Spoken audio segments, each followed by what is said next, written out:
కలిసినప్పుడు తీసుకెళ్తే కలిసినప్పుడు అంటే నన్ను మీట్ అయినప్పుడు ఇక్కడ నుంచి మొదలైన కాడి నుంచి అక్కడికి వచ్చి నేను ఇంటి దగ్గర స్టార్ట్ అయినప్పటి నుంచి వర్షమే. గుంటూరు వచ్చేంత వరకు పడుతూనే ఉంది. మీ రియాక్షన్ ఏంటి ఫస్ట్ చూడగానే? అమ్మాయి దైవ కార్యం నాకు తెలిసిపోయింది, తెలుసుకున్నా. ఈ అమ్మాయి నాగకన్య కాదని చాలా మంది విమర్శలు చెప్తున్నారు కదా. ఈ అమ్మాయి నాగకన్య, నిజమైన నాగకన్య నిరూపించాలనుకున్నా. నిరూపించి ఈ అమ్మాయి చేయబోయే విగ్రహాలు అవి బయటికి తీసి ప్రజల చేత పూజలు అందుకునేలా చేయాలి, సపోర్టింగ్ నిలబడాలని పిలిపించి సపోర్టింగ్ గా నిలబడ్డారు. ఓకే, మీ ఇద్దరు కలయిక థర్డ్ జనరేషన్ లో కలిసినప్పుడు గత జన్మలు అవన్నీ గుర్తు వస్తుంటాయి కదా? గుర్తుంటాయి, కొన్ని చెప్పడానికి ఉండదు, దైవ రహస్యాలు ఉంటాయి కదా కొన్ని. దాంట్లో ఒకటి చెప్పడం వల్లే నాకు చాలా రూమర్స్ వస్తున్నాయి. చెప్పనప్పుడేమో చెప్పలేదని చెప్పారు, చెప్పిన తర్వాతనేమో మళ్ళీ దానికి ఒకటి పెట్టారు. అంటే నిజాలు చెప్పే కొద్దీ నిజాలు చేదుగా ఉంటాయి అన్నమాట, తీసుకోలేరు కొంతమంది.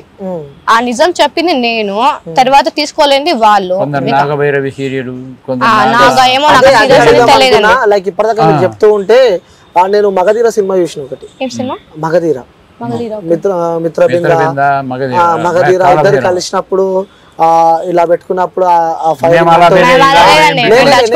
చెప్తున్నా ఇట్లా ఒకదాని ఒకటి పై నుంచి మెరుపులు వస్తాయి కదా, అలాంటి స్టోరీ అంటే పాత రకమైన స్టోరీ మీరు ఏదైనా చెప్తున్నారేమో అని చెప్పి కూడా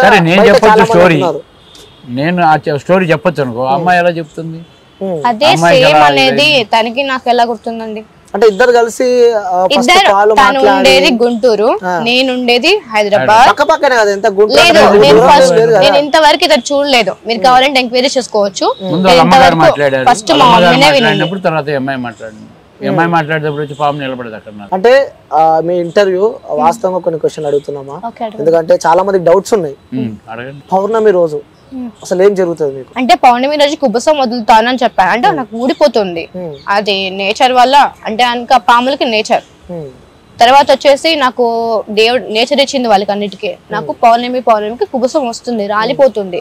పౌర్ణమి గడిగ స్టార్ట్ అయినప్పటి నుంచి ఎండింగ్ వరకు ఉంటుంది, పెయిన్ ఉంటుంది, మైకం ఉంటుంది. అది వదిలినంత వరకు ఎవరితో మాట్లాడరు, తినరు, ఏమి చేయరు. అంటే అది వదిలిన తర్వాత తినొచ్చేమో కానీ ముందు తినలేరు. మీకు ఎప్పుడు తెలిసింది ఇలా? ఇది 18 years పడ్డప్పటి నుంచి నాకు స్టార్ట్ అయింది. అప్పటి నుంచి స్టార్ట్ కావాలి. నాకు 18 నుంచి స్టార్ట్ అయింది. గతం అనేది గుర్తున్నది మాత్రం 9 years నుంచి. ఫస్ట్ జన్మలు ఇద్దరు పాములు కాబట్టి, నాగకన్య మీరు కాబట్టి. మీరు ఏం పాము అప్పట్లో? అంటే పాములలో కూడా పేర్స్ ఉంటాయి, నేమ్స్. మీరు సో ఆ జన్మల ఇద్దరికి పెళ్ళైన సందర్భాలు గుర్తున్నాయా మీకు? ఇంకా కొన్ని షేర్ చేసుకుంటారా? చెప్పండి. అంటే ప్రతిదీ అనేది ఒక దానికి ముడిపడి ఉంది. దాని గురించి నేను చెప్పినందుకే కొంతమంది నన్ను చెప్తున్నారు, కిడ్నాపులు అంటారు. అంటే నేను ఫస్ట్ ఇంటర్వ్యూ చేసినప్పుడు ఒక అతను చెప్పాడు, ఆ అమ్మాయి నాగకన్య అంటుంది, నేను నిధుల గురించి మాట్లాడలేదు. ఫస్ట్ వచ్చేసి. సెకండ్ వచ్చేసి ఆ హుండీ నిండిపోతుంది, అమ్మాయితో ఏవేవో పూజలు చెప్పిస్తున్నారు. తర్వాత వచ్చేసి అమ్మాయి ఎవరెవరో అంటే ఏమో దోషాలు అంటారు కదా, దోషాలు పోటెత్తుతున్న జనం, దోషాలు ఉన్నాయని చెప్పేసి ఇవన్నీ మాట్లాడారనమాట. ఒకసారి మీరు వచ్చి చెకప్ చేసుకోండి, తర్వాత మీరు కన్ఫర్మ్ చేసుకోండి అని చెప్పారు. వాళ్ళకి నచ్చినట్టు వాళ్ళ ఇంటర్వ్యూలలో, అంటే వాళ్ళకి ఉన్న పర్సనల్ ఛానల్స్లలో వాళ్ళు ఇంటర్వ్యూ చేశారు. మీరు నన్ను అడగాలి కదా, మిమ్మల్ని నన్ను అడిగి మీరు నా దగ్గర వచ్చిన తర్వాత తెలుసుకొని మాట్లాడాలి. అవేం తెలుసుకోకపోకుండా అమ్మాయిని చెట్టుకు కట్టేసి గ్రద్దలను ముంగీసలను వదిలి ఆ అమ్మాయి నిధులు ఎక్కడున్నాయో చెప్పమనండి, తీయమంటే తీయమని అంటున్నాడు. అతనికి ఏమైనా కరెక్ట్ అనిపించింది? బ్లాక్మెయిల్ చేస్తున్నాడు. మా దగ్గర రండి తీసేస్తాము, నేను చెప్పినట్టేనండి, రాకపోతే మీ అంత చూస్తాము. సెకండ్ టైం అంటే కొన్ని మా టెంపుల్లో ఇంతవరకు హుండీ లేదు 14 సంవత్సరాల నుంచి. 14 సంవత్సరాలు హుండీ పెట్టాను నేను. వచ్చిన వాళ్ళు రూపాయి నేను వాళ్ళకే నేను ఎక్కడైనా తీసుకొచ్చి అన్నం. అంటే హుండీ అనేది కామన్, ప్రతి టెంపుల్లో పక్కా హుండీ ఉంటది, పెద్ద పెద్ద దేవస్థానాల్లో కూడా హుండీ ఉంటది. ఎందుకు హుండీ ఎందుకు పెట్టరు మీరు? హుండీ పెట్టానంటే హుండీ నేను పెట్టింది దేవాలయము నా భక్తి కోసం కాదు, ఆదాయం కోసం కాదు, సంపాదించడానికి కాదు, జనం కోసం, జనం బాగుపడడం కోసం. ఎన్నో అంటే స్వయంభూ దేవాలయం, స్వయంగా పుట్టేసి గర్భగుడిలో 2 పాములు ఉన్నాయి, బయట ఒక పాము ఉంది, లోపల శివలింగం, బయట మళ్ళీ ఇంకో ప్రణతిరి శివలింగాన్ని ప్రతిష్ఠించే ఈ మధ్య కాలంలో. తర్వాత అమ్మవారు ఉంది 9 శిరస్సులతోటి, ఎల్లమ్మ తల్లి. వీళ్ళందరూ ఉన్నారు, వీళ్ళందరే చేస్తున్నారు. నేను ఎక్కడైనా తీసుకొచ్చి అలా పెడతా.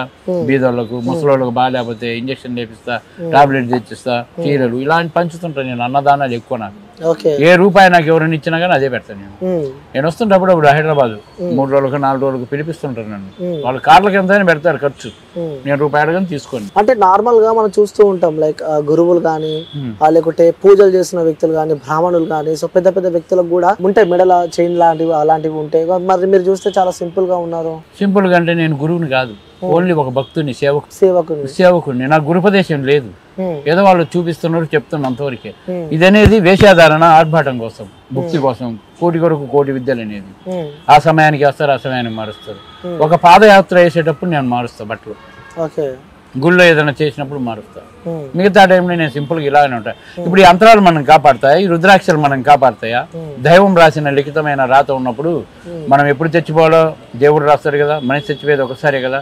తప్పు చేస్తే తల తీసుకోవాలా, లేకపోతే దేవుడి కోసం పోరాటం చేయాలి. హిందూ సనాతన ధర్మం అనేది దీంట్లోనే ఉంటది. చాలా మంది అలా మాలాగా ప్రయత్నిస్తే ఎందుకు హిందువుల సనాతన ధర్మం తగ్గిపోద్ది కదా. ప్రతి ఒక్కళ్ళు లోపల కూర్చొని అన్ని మాట్లాడుతున్నారు. ఇప్పుడు ఎవరెవరో ఇంటర్వ్యూలు తీస్తున్నారు, మీరు వచ్చి 4 మాటలు చెబుతున్నారు. ప్రజలు లేకొచ్చు ఏదన్నా ఒక్కటి చేశారా? మేము చేస్తున్నాం. ఎవరు? మేము అన్నదానాలు చేస్తున్నాం. మేము నమ్మమని చెప్పట్లేదే, మేము నమ్మమని చెప్పట్లేదు. మా దారి అక్కడ దాకా దేవుడు నడిపిస్తాడని చూస్తున్నాం. విజయనగరం టెంపుల్ దగ్గరికి, అనంత పద్మనాభ స్వామి దగ్గరికి ఎంతో మేధావులు, పీఠాధిపతులు, నాగసాధువులు, అఘోరాలు ఉన్నారు. వాళ్ళు తీయలేము, మేము తీయలేదు. వీళ్ళ వల్ల ఏమవుతుంది? ఎక్కడో మారుమూలు ఉన్న వాళ్ళు అంటారు.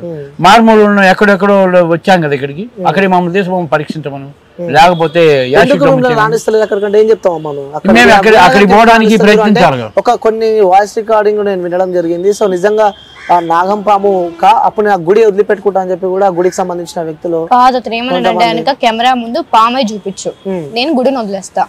నేను చెప్పలేదు ఎక్కడే కానీ నేను పాముగా మారుతాను, ఈ జన్మలో పాముగా మారుతాను నేను ఎక్కడ చెప్పలేదు. అవును. అప్పుడు నువ్వు మారమంటే నేను ఎలా మారుతాను? ఇప్పుడు మంచిగా వచ్చింది కార్యం కోసం మాత్రమే, మా పని మేము చేసుకోవాలి. మీకు మళ్ళీ ప్రూవ్ చేసుకోవాలంటే మేము తీసిన తర్వాత మీరు నిజమని నమ్మచ్చు. మీరు అయితే ఫస్ట్ అతను ఏమన్నాడు, నేను అమ్మాయిని కలవలేదు, అమ్మాయితో నేను మాట్లాడలేదు. తర్వాత సెకండ్ ఏమన్నాడు, నేను అమ్మాయి వచ్చి చికెన్ తినింది జాగ్రత్తతో కలిసి అనింది. మరి అలాంటప్పుడు నువ్వు నన్ను కలవనప్పుడు నేను చికెన్ తినే విషయం నీకైతే తెలుసు. ఒకవేళ తిన్నా అనుకుంటే, నేను నాన్ వెజ్ తిన్నాను, నేను తినలేదండి. ఒకటి నాకు ఎగ్స్ పడవు, చికెన్ పడదు, నేను ఓన్లీ పాలు తాగుతాను. అది కూడా నాకు ఎక్కువ, నేను రైస్ కూడా తీసుకోను.